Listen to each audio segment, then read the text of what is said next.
I saw something interesting the other day on the internet, and because it must be true. But it was an article on why they were trying to figure out why alcohol sales were up during the pandemic.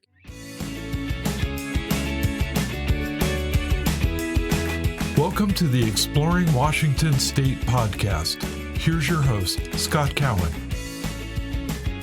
All right. So today I'm with AJ Rantz, and sorry, don't mean to laugh. That's not why I'm laughing. Backstory you guys don't need to know about. All right. AJ, thanks for being here today.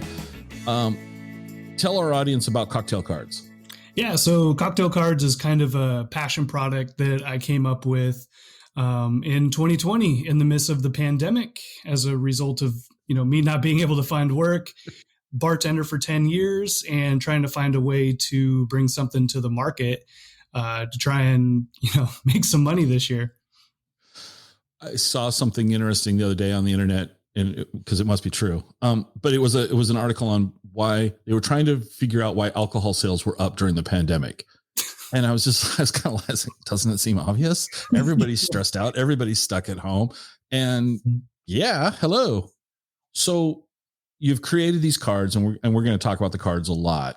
But before we talk about the cards, 10 years of bartending in the Seattle area, or did you do this elsewhere in the state? And you must have some interesting bar stories to share after 10 years. Yeah, there's you see it all. Bartending, there's no shortage of entertainment on both sides of the bar. I'll say that. And actually the place where I started was over at the Gorge, believe it or not. Oh, really? Yeah, because I lived in Ephrata for, growing up.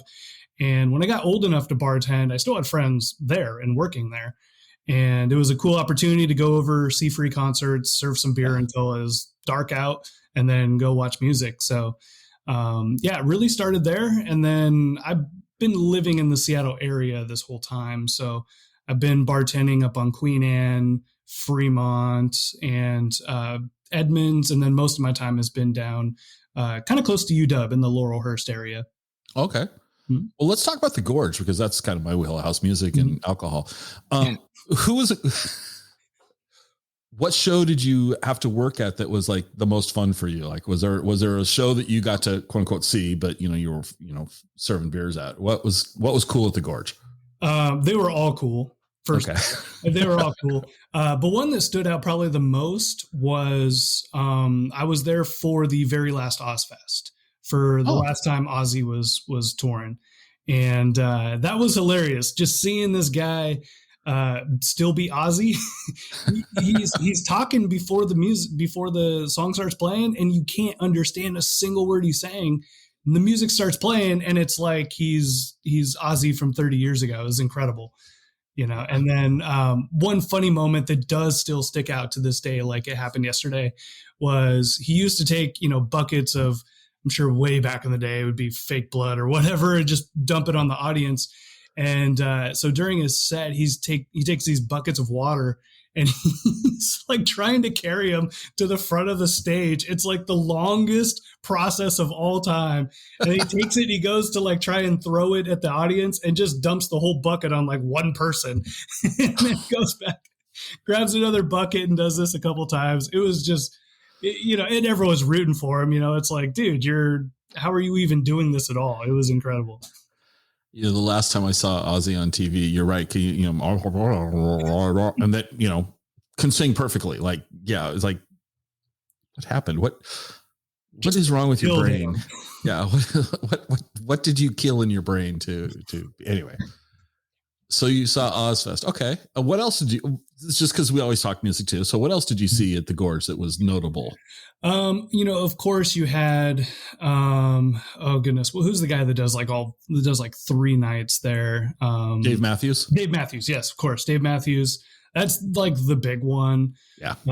Paradiso, like back when it was, oh gosh, what was it called? It was Paradiso. And before that, it was like Revolution or something like that. That was really fun to watch, kind of go from really small to really big. And, I like pop punk, so like Warped Tour and all that stuff. I had fun.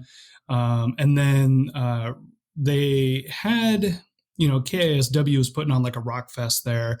That was really fun because it was really small to begin with, but they had awesome rock artists there, which was great. And Yeah. List goes on and on. I mean, I grew up close to there. So, I mean, I've probably seen, I would say probably 300 to 400 concerts there. Wow. All right. Yeah. Okay. One last Gorge question as it relates to your job. Mm-hmm. Any show stick out for increased alcohol consumption? I mean, was there a band that was there that people were drinking to more than normal? It was the rock and roll crowd. Okay. Right. It's the adults that were double my age, but thought they were my age, just rocking out. Right. And I remember for Ozfest in particular, there was this Corona. Basically all we were selling were these big, 22-ounce Corona bottles. For $22. Yeah, for $22 on the side of the stage. And the line was just all the way up the sidewalk. It was insane. And I couldn't open, literally all I'm doing is just opening bottles and handing it to people. And I'd have, another person just doing the cash, or I think we had like 3 people doing the cash, and I'm just doing I was the only one old enough to bartend in the crew. So I'm like popping all the bottles and stuff. And yeah, it was a blast. It was really fun. Like I would just see people order like 4 of them and just go right back to the end of the line. Just drink while they're in line. Just drink while they're waiting. It's like, all right. Because they're all trying to get, they just don't want to miss Ozzie. So they're trying to get the beers while they can. Yeah, I saw Dave Matthews there quite a few times, and that was an interesting crowd. Mm-hmm. I used to chauffeur, and the limo company I was working for had a connection with somebody who did the Gorge a solid about back in the day about a fire truck and a water truck. So he had a private box seat, those box seats. Oh, cool. Yeah. So the first year I don't want to say I had to because I was super happy to do this, but I drove over this limo full of people to the Dave Matthews show, and we're driving. We got back where the tour buses are and all this stuff. And I got to go to the show, but I had to wear the chauffeur's monkey suit the entire time. Yeah. And people are looking at me like I'm like, what is the FBI here? And people were like this wide berth around me, and I had sunglasses on, and, it was just like, I'd go like this every now and then, like talking into my wrist, and people would just go around me. And a couple years later, I got to do it and drove over, but I could wear shorts this time. But when I was driving the car, I had a jacket and shirt on, but then I could go to the show. Anyway, Matthews was pretty crazy, but I saw Dead and Company there a few times, and that's an interesting crowd, especially on the hillside. A lot of people just like falling down. Anyway, you've seen it, the drill. All right. So the Gorge, we digress. That's kind of, these episodes are like Grateful Dead shows. They never meander. Well, they always meander. They never go point A to point B. We cannot do that. I have to keep you on your toes. Before I hit record, you were saying that you decided the hours were a little bit chaotic for you in bartending and all that. So you decided to get out and start doing something on your own. And currently it's cocktail cards. Mm-hmm. Why don't you walk us through from idea to where we are today? How has this journey gone? Because I'm sure it's been perfectly smooth with no surprises, nothing like that. Yeah, I've hardly had to do anything. Money started flooding in, and it's here we are. No, make millions on the internet without even trying. Sell cocktail cards. It's like a get rich overnight thing. It's incredible. No, really, actually, a year ago when the pandemic hit.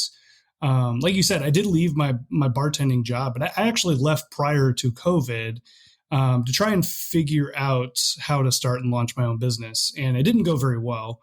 So I was actually job searching a year ago when COVID hit, and all the jobs were gone. And basically it was back against the wall, have to figure this out.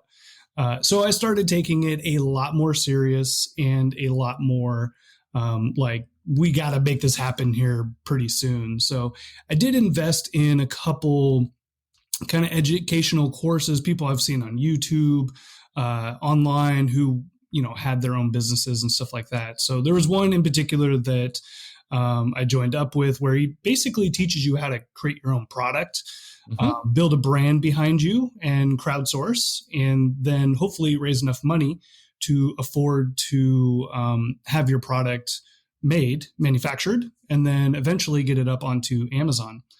And that all sounds really easy saying it, but Oh, sure. it's a lot of work. Wrong. Yeah, a lot of work, a lot of long process. And it's been really, really fun. I will say the year of trying to learn online business and learn how to get in social media and build a brand helped me tremendously in this process. In fact, I'm sure we'll talk about it, but I've been able to raise a lot of money for cocktail cards. And a lot of that came from just the learning process of failing for an entire year. And it's been quite incredible.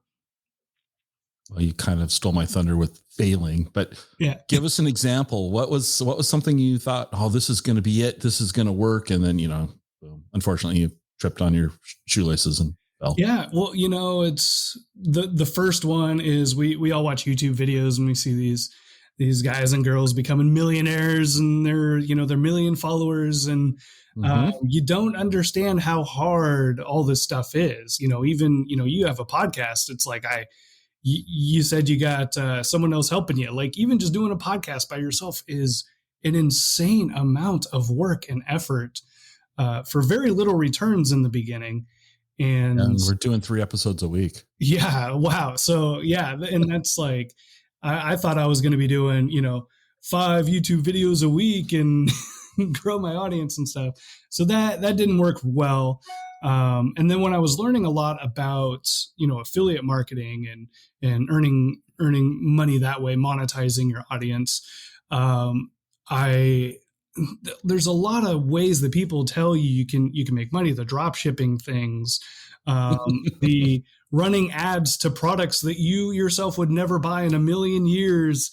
It's just like you could really get sucked into some of those things, and they present it by making money quickly, and in the end, you really don't. In fact, it's time waster because you're building up something that's not sustainable, and it's very difficult to make money doing those things. So those were definitely some failures, but at the same time, I learned how to run Facebook ads. I learned how to create social media content and all that type of stuff. So while I took it with a little bit of like, it was difficult, I still managed to learn a lot from the processes as well. Let's talk about the crowdsourcing and crowdfunding for cocktail cards.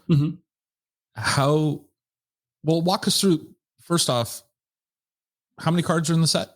So it comes with 100 different cards, and then there's 3 cards. It's like one's an index card, so you can find them all quickly. One's introductory card, let you know who I am. And the third one is like a how-to card because they have some unique features on there, like a QR code and stuff like that. And then the core part of the whole thing are the 100 different cocktail cards. 100 different cocktail cards. Okay. A lot of sampling, a lot of testing to make sure these recipes are perfect. Yep. So I do have, the recipes were kind of easy, at least for, I'd say 75% of them, because with 10 years of experience, I've bartended at cocktail forward restaurants. So it was easy for me to, if it wasn't my own recipe, to look up the most acceptable, like best version of a recipe. And it started pretty simple. Like here's one of my very first cards where I just took a Sharpie and just drew, obviously there's not real words on here, but just designs and all this type of stuff to get the mind going. And we can talk about how I did a lot of that through like a Facebook group that I launched, but so we ended up deciding to go with not only recipes, but I wanted step-by-step instructions. Because as a bartender, I can't tell you how many recipes I wrote down on a bar napkin for people to take home. And then they come back and they're like, it was good, but it doesn't taste anything like when you make it. And it's like, well, how long did you shake it? And, did you add the ice to the glass before you put the spirits? So many different variances on things. And so I was like, that is probably really, really important to make sure they always get the version of the cocktail they should be making. Okay. Yeah. And then we also added on the history of each cocktail. And while that's cool and it's an awesome addition to the cards and people love it, that was the most work on this entire project. That was hard. Yeah. All right. Well, I was going to ask this later, but I'm just going to ask this now. Mm-hmm. How to make a rusty nail. That's my favorite cocktail. Yep. How do you recommend making a rusty nail? But the real question I want to know now is, what's the history of the rusty nail? Ooh, the history. You can look at your cards. It's okay. Look up because that's okay. You can look at your cards. That's a before my time one. Okay. But I know the rusty nail is probably the easiest drink in this box set because it's literally just Scotch and Drambuie. And what Scotch do you like? What Scotch do you recommend for a rusty nail? The rusty nail is so simple. You can do anything you want with your Scotch because it's going to come out. So if you like a peaty Isle Scotch, use a peaty Isle Scotch. If you hate peaty Isle Scotch, you want to use like a Balvenie or a Macallan. Use that because you're going to taste the Scotch in such a simple 2-ingredient cocktail. Okay. But yeah, so I do have the history here if you're curious. Yeah, I would like to know. I think our audience wants to know for me what the history of the rusty nail is. So it first appeared in 1937, and it was actually at a British Industries Fair. And it was called BIF, named after the fair. And it really disappeared because a lot of these flavored spirits and stuff that were popping up at the world fairs were really not popular at the time. And Americans hated it. But really? It's at the beginning. Yeah. Okay. And around the 1950s, we started to change our mind with prohibition and all that. We started to get sweet tooths and all that stuff. So it eventually made its way to the States, and Drambuie was still dead at that time. And in the 50s, they brought Drambuie here, which was probably the perfect time to bring it here. And it exploded, just absolutely exploded. And then in the 60s, there's a club in Manhattan called the 21 Club, and they started featuring it on their menu, and they gave it the name the Rusty Nail. And it basically got so popular, just spread around the world from there. How do you recommend the ice in a rusty nail? For me, it's funny because when I make rusty nails, it's typically for people who have been drinking it for 30 plus years. So I just ask them, right? It's just normally how it is. Do you want a lot of ice? Do you want a big ice? I like it with big ice cubes. I don't like it watered down as much. And I typically like going lighter on the Drambuie because I don't personally have much of a sweet tooth. So I like the Scotch to be there with a little accent of the Drambuie, and then the water not watering it down too much. Because Scotch, actually, the flavor in Scotch comes out a lot more if you only introduce a little bit of water to it. Perfect. Yeah. You can make me a rusty nail anytime you want. Yeah. That sounds awesome. Awesome. So that's really cool though, because go back to the rusty nail card. You said there's a QR code on these cards. Yes. What does that take people to? Yeah. So we have the QR code here, and I'm sure a lot of people probably won't hear it being a pod or see it being a podcast. Well, maybe I'll steal an image from you and we can put one on in the show notes so that someone can have an example. Okay. So we were back and forth on whether to put this QR code on here because a QR code is not necessarily something you would think luxury, right? If you spend a lot of money on a product, it's probably not going to have a QR code on it. Yeah. Okay. But typically. But I was like, you know what? I'm paying a designer a lot of money to design these cards. I bet he can make it look really cool. And so we were off and on, and we were not going to put it on here actually. But my gut feeling was like, you know what? If I want these cards to be the one place stop for anyone to make any drink, the only thing missing on here is visual instruction. And so I'm like, I've been doing these YouTube videos to build a brand and to get awareness and getting people, getting into our launch group and all that. I'm like, what if I just use these videos as instructional videos for each card? Now, I know that's a big project because there's 100 videos I have to record and edit and make drinks on. But I'm like, you know what? Why not make this the best product there is? Because there's nothing else out there like it. And so we decided to put it on there, and it was a really good decision because I will say it's been probably the number one reason people are buying these is just having everything organized and being able to use your phone and just scan it and take you straight to our website where there's that individual video of me making a rusty nail, which is, it makes me really happy that people are enjoying it, because it was definitely one of the hardest decisions in the project. Well, I think it's great because depending on what type of learner you are, if you're a visual learner, now you're giving them a visual cue to go watch somebody prepare the drink. I was watching a video of you. I think it's on Facebook. So I just randomly get this going again. I think it was for 20,000 TikTok followers. Yeah. You did a maple Aztec chocolate old fashioned. Yeah. And I was, in this video, and I'm like, well, that looks pretty cool. I mean, we'll talk about that in a second. What is a maple Aztec chocolate old fashioned? But is that kind of like an example that the video I'm seeing on Facebook, is that kind of the style of what people would see then, as a couple minute video, less than a minute in some cases, of you putting the cocktail together? A little bit. So that is more the TikTok content that I'm putting out there. And TikTok's actually been, believe it or not, I'm no spring chicken, but I am on TikTok, and that's been a major part of this business, has been TikTok. And those videos have to be 60 seconds or less. And so those are easier with my limited time to make more cinematic and look, really cool and quick and stuff like that. And the YouTube videos will typically be anywhere from 3 to 10 minutes long. So I try to keep them quick, but some things just require a little more explanation or a little more examples. A rusty nail with 2 ingredients is much simpler than that's going to be a minute-long video. Yeah, exactly. Versus like a Manhattan, that's a pretty simple cocktail, but there's like 3 different versions of Manhattans you can make that are all great. And I want to show people and introduce them to all 3 of them. And, and then they can tweak, because I'm a really, really big advocate for, don't get sucked into branding. Don't get told what to like.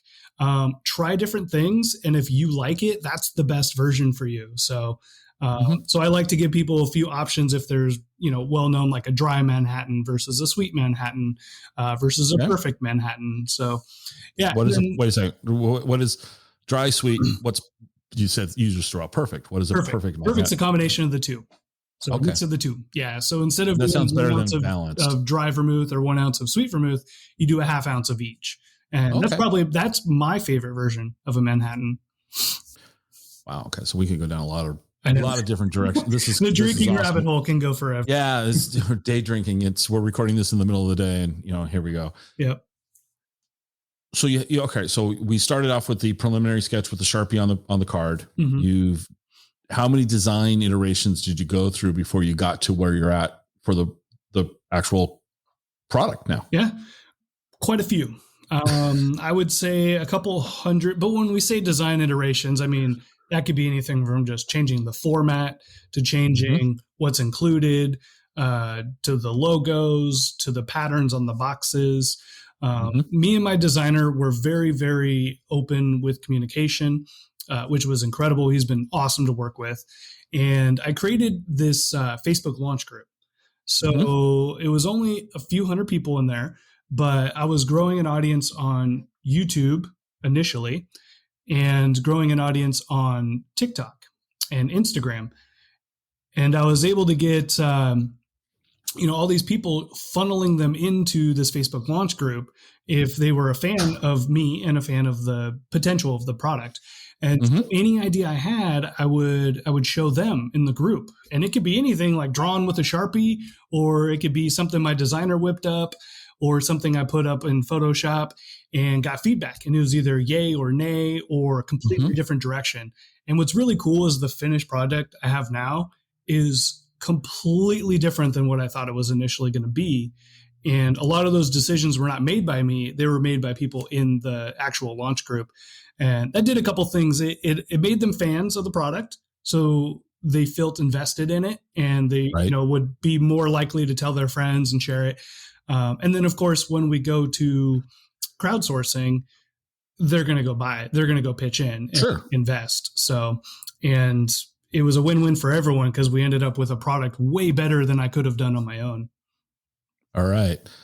Well, let's talk let's talk about this crowdsourcing process, because that was simple, right? Straightforward. How did that work for you? Walk us through, the steps that took for you. Yeah. The Facebook launch group was big and building a brand was big. No one's going to pitch in on a business that they've never heard of, right? You got to have some brand recognition there. So it all started, probably 4 months ahead of time, just putting out videos of me making cocktails. And then every once in a while, sprinkle in a little, hey, I'm working on this project to help you guys make these drinks at home. And just kind of get awareness, and then be like, hey, if you want to join the Facebook group, we'll do monthly giveaways where when the cards are available, we'll hand out free cards and stuff like that. So got some good traction in there. And we did our initial launch. We had a date set, and we launched. My business partner has a pretty big YouTube channel, so he helped out a little bit. But honestly, 90% of the sales initially were from that launch group. Okay. And that was huge because at the time I did not have much money at all. A year out of work and then not finding work, it was a struggle. So the crowdsourcing was a major part of making this happen. And we raised just shy of $5,000 in the 2 weeks. That's great. Really cool. Yeah. That's great. Yeah. And then utilizing that $5,000 to pay my designer. And then I did the next phase is where the creativity had to come in. And actually still I keep this around because it's the coolest part, but, I'm going to have to do a little change here with my computer. But what I was able to do was pay my designer with that $5,000, right? And basically get a dummy sample from a manufacturer. And the designer gave me a box sample, and then he gave me 5 cards as a sample. And as you can tell, these probably look really bad. And it's because I went to FedEx and had them print the designs on sticker paper. And I just chopped the paper all up into pieces and stickered it on this blank dummy sample here. To kind of showcase my crowdsourcing stuff, to get people who weren't involved with it to visually see what could be here. Right. Yeah. That's great. I like that. So I had to Frankenstein it up a little bit, which was pretty cool. And then all good projects get duct taped and baling wired together. Come on. Nothing is ready. Like you were saying before we went live about, how do you do cable management? I don't. We just don't have the camera. Just doesn't show this stuff. It's not a perfect, you're creating your cocktails in a video set, and probably around you is, chaos. Exactly. Just out of frame, out of shot. It's just chaos. Yeah. So we were able to get a few more sales with that Frankenstein thing. And I was able to hire the designer or the manufacturer to send me a finished sample. So I actually have a real finished product. And that's where things just completely went crazy for me. Once I actually had the physical product in hand, I could really start promoting it on TikTok and stuff like that. And that's where the sales just went out of control. Yeah. So you're on Instagram, you're on Facebook, you're on TikTok. Where else online do you show up? YouTube was that's the core one. And then Instagram was the 2.0, I guess, the second thing I was promoting on, but I don't do very well on Instagram. I think that's one platform I'm just not very savvy, because a lot of it's still images and stuff like that. I just love my video, so being able to make a drink, and it's like every time I make a drink, I'm like, oh, I got to remember to take a picture for Instagram. It's like always a second thought. And well, have you tried like putting your TikTok videos on Instagram though? You can do a minute video on Instagram now. So they might pop there too. Yep. Yeah. I've been doing them on Instagram, and we have a couple thousand followers there. It's not like we're nothing, but it just doesn't even steep in comparison with YouTube and TikTok with the growth on it. And where else? So people can buy directly from you on your website. Where else can people find your stuff? Normally we ask this at the end, but we're going to. Yeah, that's fine. So we're actually officially launching on Amazon this week. And congratulations. Yeah, thank you. So it's I'm pretty happy. I mean, you saw the boxes on my floor behind me. I've been literally having to ship out. We did 1,300 sales in the last 2 weeks, and I had to ship out every single one of them. And that's a lot of work. So I'm so happy to be on Amazon finally. But when you crowdsource, you're responsible for getting the product to the customer. And that's, I wouldn't have been able to afford this if I didn't crowdsource. So I'm more than happy to do the labor, but I'm also more than happy for it to be done. Right. So now you're going to be on Amazon. That's going to be awesome. So we'll be Amazon, and I will continue to sell. One thing with this process is through YouTube and TikTok is I've had probably a quarter or more of my sales were international. And the amount of support from all around the world has been incredible. And they're even willing to pay, I had to charge international shipping, which is $20.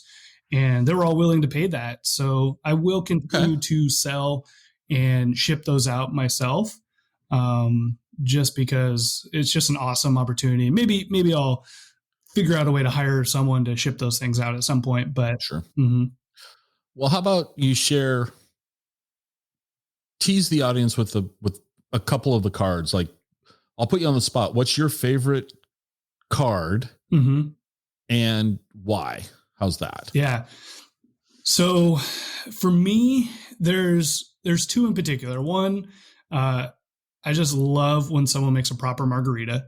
Like, you can't beat a properly well-made margarita. It's just all day, every day good, right? So that one's good. And my very first bartending job was at a Spanish restaurant. So I've been pretty serious on those. But really, the card that turns the most eyeballs, there's two of them where I've gotten the most feedback on. Like, people go out of their way to email me how happy they are with these.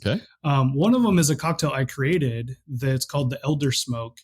And it is a tequila and scotch cocktail with Saint Germain, which is elderflower liqueur, and fresh lime juice. And you make it, and it's smoky. It's tequila. I know it sounds weird, like wouldn't use mezcal, but I tested it with mezcal and scotch, and the scotch won out every time. And a little bit of cranberry, so it creates this really cool gradient effect by pouring the cranberry in last. And people have just been going crazy over that. I was really shocked that people were going to like that cocktail. And then I think the impressive cocktail that's well known that everyone can find online right now is probably the Clover Club. It's a raspberry gin sour with egg white, and just gives you this gorgeous red raspberry color. It's a sour with raspberry flavors, which is incredible. The gin works perfect with it. And the egg white gives it a nice thick meringue layer on top, giving it this silky, creamy consistency. And that's the one where when people come over, they're like, "Impress me, Mr. Bartender." And I can just make the drink. And they're all like, "Okay, that's awesome." I love it. And it's pretty easy to make, honestly. You got to make the raspberry syrup. So there's a little variant there, but then the raspberry syrup lasts you for weeks, and it's super easy to make. What is your favorite cocktail to make at this time? Boulevardier. What is a Boulevardier? Are you familiar with a Negroni? Oh, it's not enough to say yes, but not enough to say no. Yeah. So Negroni is gin, sweet vermouth, and Campari, which is a very bitter liqueur. Mm-hmm. And some people cannot do these drinks because the flavors are too much. I love it. Maybe just being a bartender and tasting everything out there. I like extreme flavors. They just taste good to me. A Boulevardier is the same thing, but made with whiskey. Oh. And so I take the Campari and the sweet vermouth, and I ramp them down, and I ramp up the whiskey. So you get that whiskey flavor in there, and the other two just accompany it. And I don't know what it is, but it does it for me. That's your thing. Okay. Well, yeah. Do you have a go-to cocktail for yourself? That's up there. The Boulevardier, man, I'm just trying to think of what I mostly do. I love, like, right now we're getting into spring and it's gorgeous weather here in Seattle. So, pull out the daiquiris a little bit. Okay. Daiquiris are really good with a good aged rum. So refreshing. And it's pretty much it. I mean, it's hard not to just enjoy, a good whiskey and beer too. Sometimes keeping it simple is good as well. Yeah. But Right. yeah, I mean, honestly, for me, I joke around because people always want to know, what's your favorite drink? What's the best drink? And for me, it's like, honestly, it's the last one I had. Okay. Favorite. All right. I like them all. It's hard for me to have a well-made cocktail that I don't enjoy. Well, is there something that you don't like? I mean, is there martinis are not my thing. I do not like, I will politely or impolitely pass if somebody offered me a martini. That's not me. Yeah. How about you? Is there something you just won't enjoy or don't enjoy, I guess, maybe? Really sweet drinks. Typically, I don't have much of a sweet tooth. Okay. I appreciate them. I know why people like them. I'm not right, but that's just not you. It's just not me. And or really peaty scotches. It just doesn't hit my palate that well. I love a good age like Macallan or Balvenie or something like that that's not peaty. But the peaty ones, I've tried all of them, and they just don't. They hit my palate a little weird. They're not my favorite. All right. Well, then let's turn this around. If those don't hit your palate, if I sent you into a liquor store and I said you can buy one bottle, price, price is not going to be the limiting factor for us here. But let's just say it's something you can find at your typical store, not, some real esoteric place, but let's just say a typical well-stocked store. Yeah. What would you purchase? If price was irrelevant and I wasn't paying for it, I would you can typically find a Clase Azul Ultra, which is a very ultra premium tequila, for around $2,500. That's located in most stores. I'd probably go for that. Okay. Or I might get down on like a Macallan 28 year. Okay. I think those go for around $3,000. I would jump on those. But if I'm paying for it. Yes. Now let's ratchet it down to you're going to buy it. Then I typically go towards some of my favorite bourbons and whiskeys. That's where. So what would that be? Here in Washington, we're pretty spoiled lately. We have some really awesome bourbons here. I do love Backbeat. I love Ula. Woodinville makes some good whiskeys as well. And if we're going for more well-known bourbons and stuff, a really, really good value bourbon that every time I go to the store, I get it, is Buffalo Trace. I love Buffalo Trace. Yeah, for the bang for the buck, it's really incredible. But for the most part, I'm trying to stick with local Washington whiskeys because they're just so darn good here. Right. What else from Washington are you finding in the spirit range right now that's coming out that's interesting? Because now we can segment it into, hey, let's talk Washington State. Yeah. So yeah, absolutely. Washington State distilleries for 200. Yeah, exactly. What's going on? I mean, for one thing, we went from a state who it was illegal to have distilleries to a state where I believe we have the most distilleries per capita of any other state now, which is I've heard that to be true. That's crazy. You can tell how thirsty we've been here. Yeah. But so you could go on and on and on. But I know Big Gin is a very, very up and coming. Just they're booming. Batch 206. I had a friend who worked there, and their products are incredible. They have a really good Old Tom gin there that's a little out of the norm. And I even friends with someone who she used to come into our restaurants all the time. I believe it's a Bolivian spirit called Sangani. And they're trying to bring it to the U.S. and Seattle has been their marketplace. And so Sangani has been pretty fun here. But for the most part, we've been really, really heavy on our whiskeys and our gin, which is awesome because those are, I think, my two favorite things for us to focus on. And my tequilas, I just pick up when I go to Mexico every year. But well, let's say you don't have the luxury of going to Mexico. In your opinion, what is a good mid-shelf, if you will, tequila? If somebody needed to be stuck in a bar for the first time, I'd probably recommend Espolón. for people to start out.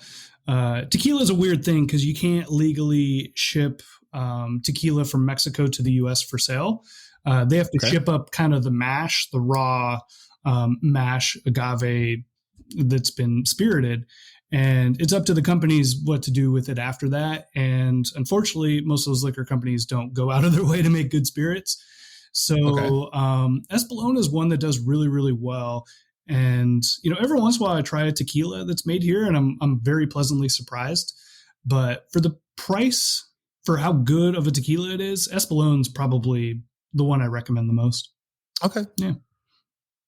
When you're not creating cocktail cards, and granted, last year has been a little challenging to say, get out. Yeah. What do you like to do when you're not working? Yeah.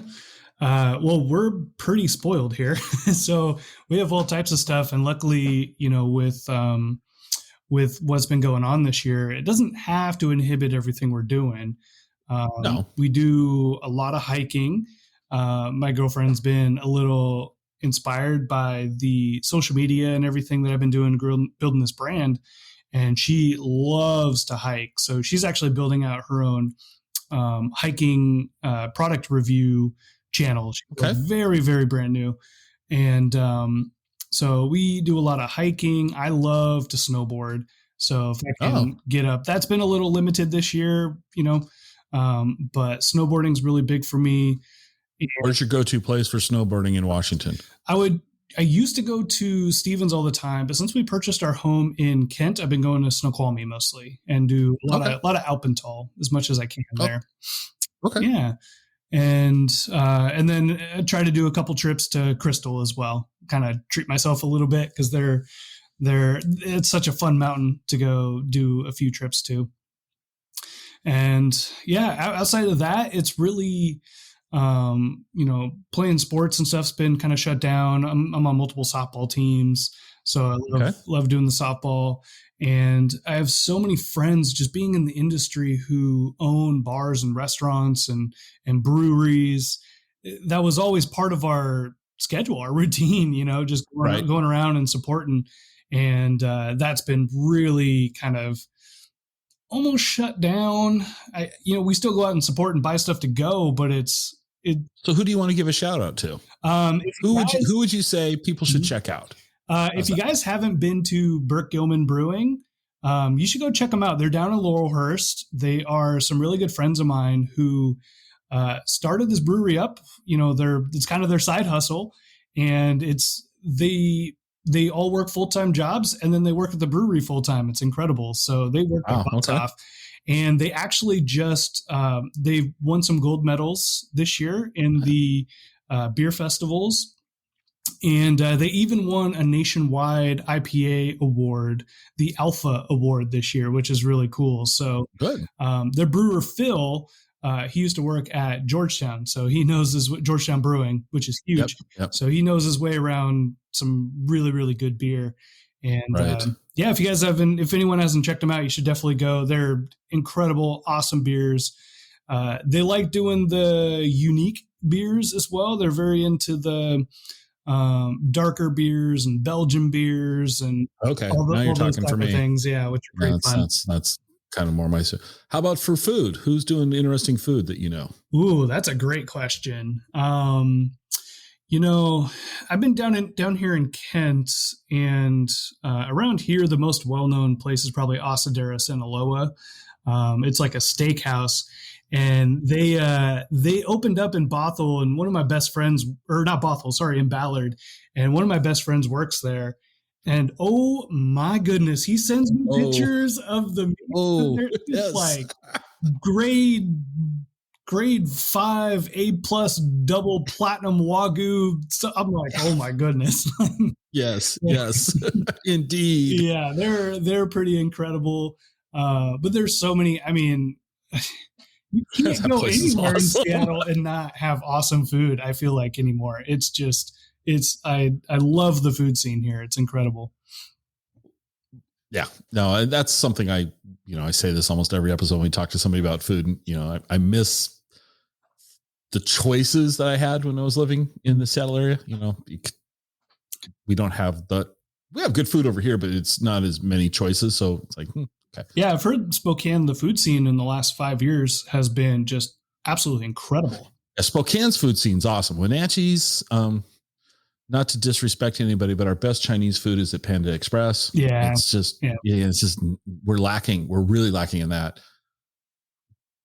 But my go-to, the thing I love more than probably anything is coffee. Mm-hmm.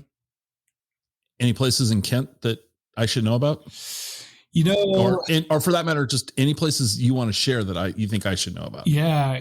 For coffee, it's more about, purchasing the coffee. So I like exploring and go around and getting different things of coffee. I'm kind of a cheapskate with my finances on things. So I typically make my own coffees. And, really? Well, not roast them, but I mean, I like to make my coffee, whether it's an espresso or whatever. I'll just make it at home. Okay. So what beans are you going to these days? Who's roasting coffee over there that you're trying and that you like? Let's see. I'm trying to think of some of the recent ones that I've gotten. I love going to Fred Meyer and seeing anything that's brand new up there. Or there's this place close to our house. It's called like Pacific Coffee, and they have a lot of local. They're new, like they've only opened up in the last year, and they have like a lot of local roasters and stuff like that. Nice, which is really cool. So I like to stop in there, and then actually, what I'm drinking right now, believe it or not, it's not even a Seattle company. It's someone I met on TikTok. His name is Java John. And Java John. Yeah, Java John. He's just this big, goofbally, Jack Black looking, awesome guy on TikTok. And he's been following and supporting me from the very beginning. And he left his corporate job to start a coffee company. And he's been marketing and promoting it all on TikTok as well. So I'm actually drinking through a few fresh roasted bags of his right now, which are really good. Nice. Yeah. Awesome. Coming back to hiking, I didn't ask where's kind of like, where do you guys like to go when you're hiking? Is there any hikes you've gone on last year or so that you thought were like, hey, this is kind of cool, we should circle back here again? Yeah. So, we pretty much go everywhere with her habits. At least she does. She'll go like, every weekend, and I'll maybe tag along for one of them, per month. And then, but she's been going over kind of closer to the Clay Ellum area, and she's loving, and I forget exactly what that area is called, the hiking around there. There's a lot. Yeah. So, she just loves the area over there even more than like North Bend and Mount Si and stuff, which is all gorgeous. Well, yeah, beautiful. She's just kind of like it needs a change and is like all about the change. But going over there, there's a lot of I can't really think of the individual hikes, but there's some really gorgeous lakes out there, lots of gorgeous just mountain rifts that you can walk along, and it's a lot more open, and you get a lot more views along the way as well, which is pretty cool. Right. So she's been loving the hiking out there. It's a long drive, obviously, from Seattle. Right. But when you're into it that much, for her, it's like, whatever. What's an extra 45 minutes if I'm getting a bigger payoff, Right. So you're the first guest to wear a Seattle Kraken hat. Oh, yeah. On the podcast. Not that anybody can see this hat, but you're sporting the Seattle Kraken. Are you a hockey fan, or are you a fan of a new team coming to Seattle? Let's go with kind of a mix of the both a little bit. I wouldn't say I'm a diehard hockey fan. All right. I did do marketing a long time ago for the Everett Silvertips. So I used to go to a lot of Silvertip games. Okay. And, for like birthday presents and stuff like that. I love getting people tickets to hockey games because I think a lot of people are surprised when they go to hockey games, how fun they are. Right. I've yet to go to one. Mm-hmm. I was going to go to the Wenatchee Wild. Wenatchee's got this team here. Yeah. And I think the arena holds like 5,000 people, and they sell out. Yeah. Wenatchee's not that big. So it's a huge percentage of the town's going to a hockey game. I want to go check it out. And, COVID kind of screwed that up for me last year. Yeah. It'll be. So are you going to get Kraken tickets? So the Kraken tickets were gone in like 13 minutes. Okay. It was something crazy. So luckily for me, I do have a very good friend of mine who is from Boston and a diehard hockey fan. And he's been living here for now, over 20 years. So he's kind of like, he loves watching Seattle sports teams do well. He's got his blood in the Boston thing, right? But he's more than willing to let me go to games and stuff with him. So I'm going to be going to quite a few games between him, and I also have a couple other friends that got in under the wire and were able to get tickets as well. So while I don't have the season tickets myself, I have a few ins. Well, I was reading the Seattle Times, I think yesterday, I saw this article. The restaurateur that owned FX McQuarrie's, I can't think of his name. I should know his name, but I guess they pulled him in up in Northgate to run the restaurant that's at the Kraken's practice facilities that they're building. And there's going to be a restaurant there. And they pulled him in to that'll be cool. Lead the charge. The whole remodel looks incredible at the arena there. It should be really fun. I used to work for the Sonics when they were here.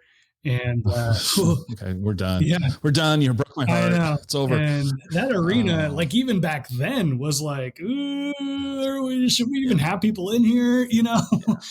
Well, no, he's not going to be at that arena up at Northgate, where the Kraken will have their practice rinks. Oh, he's going to be there. They're putting a restaurant there overlooking 2 of the 3 rinks, and he's going to be overseeing that. And because he ran FX McQuarrie's for forever. Yeah. And that FX McQuarrie's was such a part of Seattle sports scene. Yeah.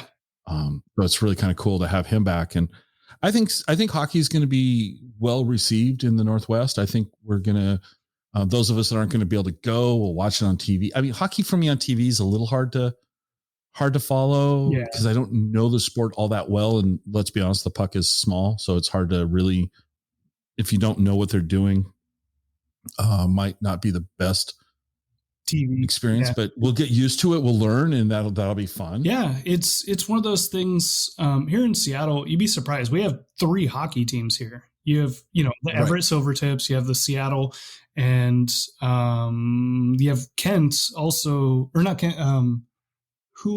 Actually I'm thinking Tri-Cities. So, but Tacoma doesn't have a team right now. But you also think back of when the Sounders became an official, MLS team. I was a Sounder fan back then. I was really excited, and I remember it was really hard to find anyone who would watch soccer with me. And now it's hard to find anyone who doesn't want to watch the soccer match. So there's a learning curve with any new sports, but once you start learning, and soccer is a tough one because you could go a whole game with like a 1-0 match. And if you don't know what's going on, you're going to be like, that's kind of boring. But if you do know what's going on, you can be like, that was actually a way more exciting match than you would think. Well, that's like baseball though. A no hitter is exciting, but just a shutout isn't necessarily, we all want to see, back in the day, we want to see Griffey hit one out of the park. Yep. We still want to see Griffey hit one out of the park. Let's be honest. Those first place Mariners. Oh, at the time, unbelievable. Once this podcast is unbelievable. They just beat the Dodgers. Yeah. So they took a series from the Astros. My life is complete. I'm a long suffering, right? Yeah. I'm a long suffering Mariners fan. They have broken my heart they're forever. They're tough to root for. I mean, I will always root for them, but it's an emotional roller coaster. Well, and it's tough. And anyway, so, well, let's respect your time. We'll wrap this up, but why don't you close out by telling us where people can find you, and we'll put links in the show notes too. So let's do that. And you can have the final say. Yeah. The final word is yours. Awesome.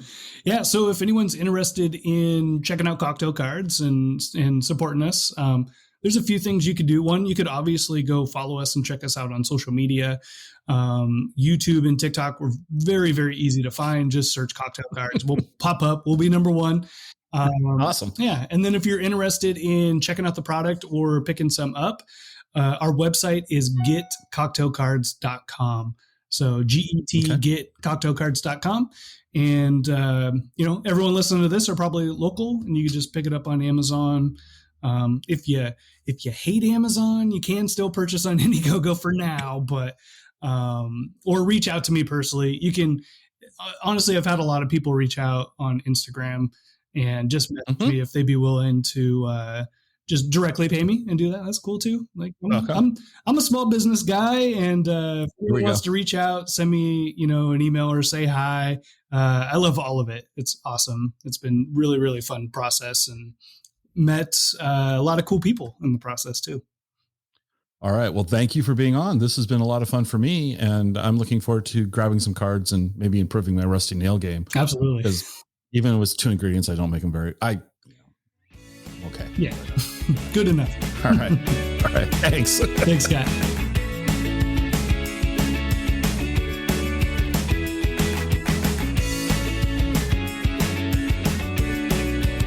Join us next time for another episode of the Exploring Washington State podcast.